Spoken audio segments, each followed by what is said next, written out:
time to set up your stairs, make sure that you always protect those corners so that those edges where your hose often is getting dragged back up and down isn't getting caught.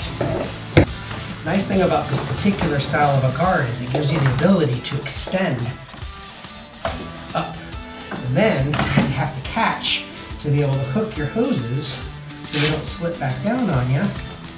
And you've got a really nice feature that it still keeps that hose protected. Make sure when you set your hose hooks up, especially on a wood fitting, put a towel down first.